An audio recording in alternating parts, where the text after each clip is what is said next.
Merhaba arkadaşlar, kanalıma hoş geldiniz. Bu videomuzda beraber hem bir geri dönüşüm hem de beraber güzel bir bağlama tokası yapacağız. Kullandığım malzemeleri sayalım, başlayalım arkadaşlar. Bir adet çorap kullandım. Eskiyen çoraplarınızdan kullanabilirsiniz. İnce çorap olması şart değil. İsterseniz kalın çorabın baş kısmını da kullanabilirsiniz. Sarı renk ip kullandım. İstediğiniz renkte ip kullanabilirsiniz. Kalan iplerinizi değerlendirmek için de güzel bir aktivite olacaktır. Tığ numaram 2,5. Dikiş içinde ip, dikiş ipi ve iğne kullandım arkadaşlar. Hazırsanız başlayalım. Evet arkadaşlar, çorabımızı keserek başlayalım. Şu kısmını kesiyorum. Şurayı keselim.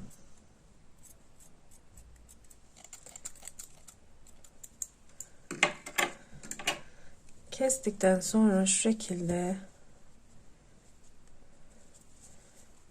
ikiye katlayalım. İğne ip yardımıyla dikiş ipi kullanacağım.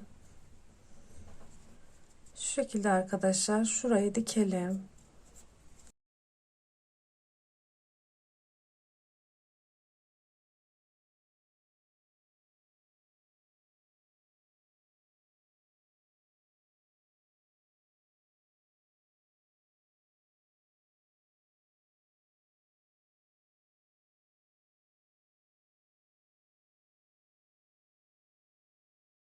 Şu şekilde arkadaşlar diktim. Şurayı düğümleyelim.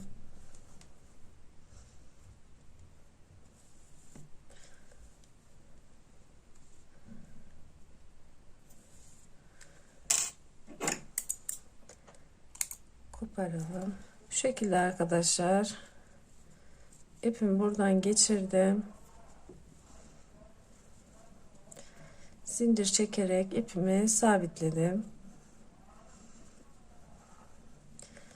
Etrafını şu şekilde dolanalım.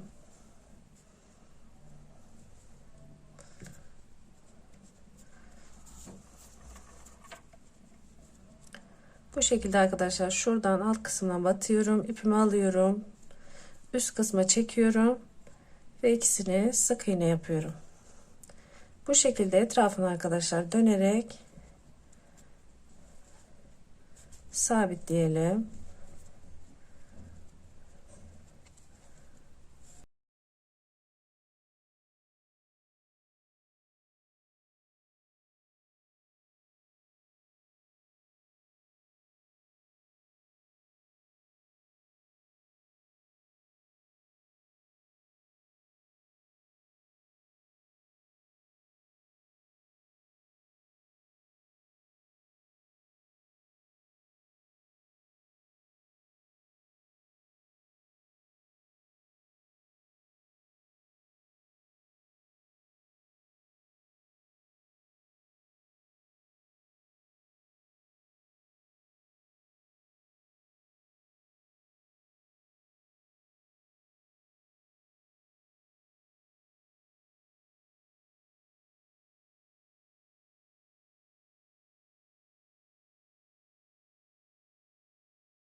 Evet arkadaşlar, şimdi süslemesini yapacağız. 1 2 3 4 5 6 7 8 9 10 11 12 13 14 15 16 17 18 19 20 zincir çektim. İkinciden itibaren sık iğne yapıyorum.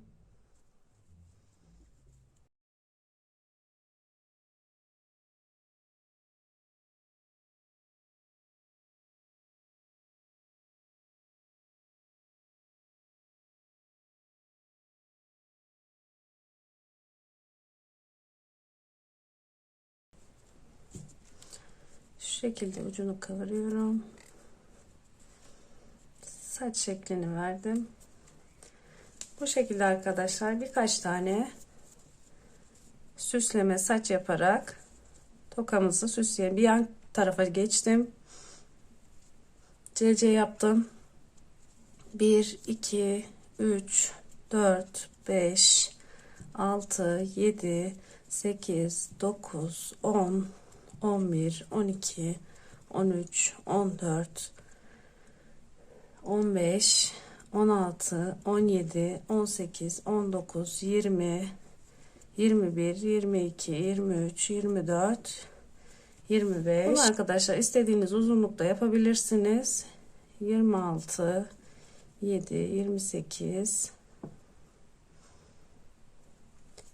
29 30 tane yaptım. İkinciden dönüp tekrar sık iğne yapıyorum.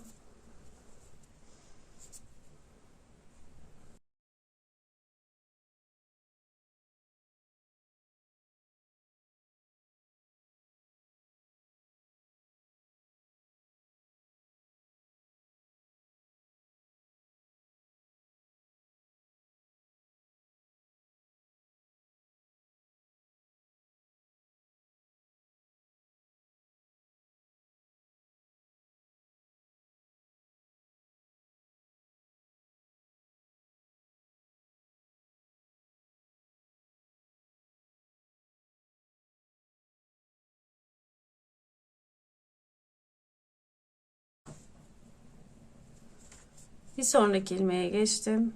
CC yaptım. Şunu da şöyle kıvırarak saçını yapalım. Bu şekilde.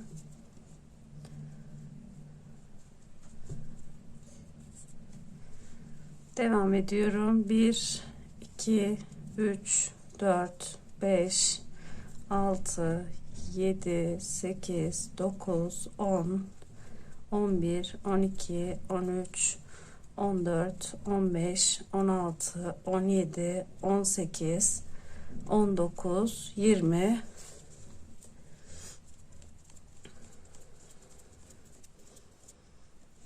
20 zincir çektikten sonra dönüp zincirlerin içerisine ikinciden itibaren sık iğne yapıyorum.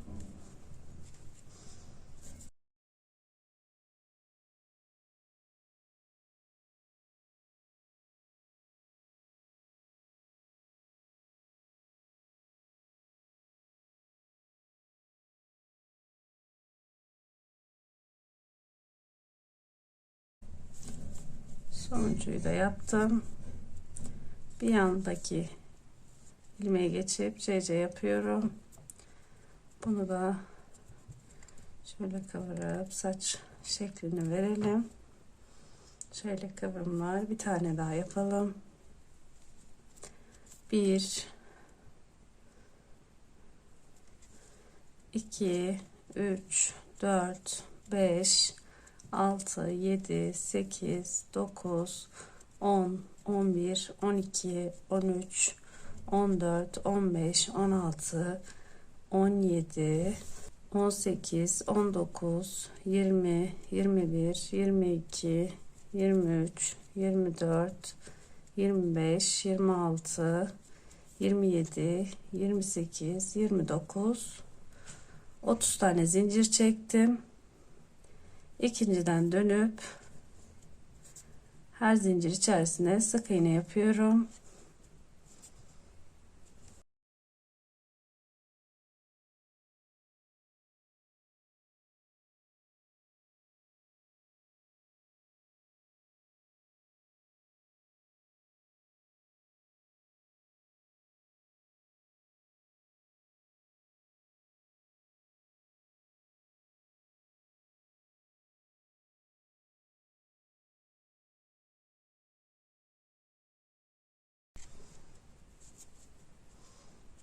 Sonuna kadar yaptım. Bir yan kısma geçiyorum. CC yapıyorum. Şunu da şu şekilde çevirelim. Şurada bir zincir çekelim. İpimizi koparalım. Şurada kalan ipi arkadaşlar içerisinden şuradan içeriye çekiyorum. Arada gezdireyim. Bu şekilde keseyim. Bunu da arada gezdirmiştim. Şunu da şuradan koparıyorum başlama ipini. Bu şekilde arkadaşlar güzel bir bağlama tokamız oldu. Siz de istediğiniz renkte yapabilirsiniz. Bu kıvrımlarını da istediğiniz uzunlukta ve sayıda yapabilirsiniz. Tokamızı tamamladık. Aklınıza takılan, sormak istediğiniz bir şey olursa yorum kısmına yazabilirsiniz. Oradan size yardımcı olmaya çalışırım. Deneyecek olan herkese kolay gelsin. Kanalıma abone olmayı ve beğenmeyi unutmayın.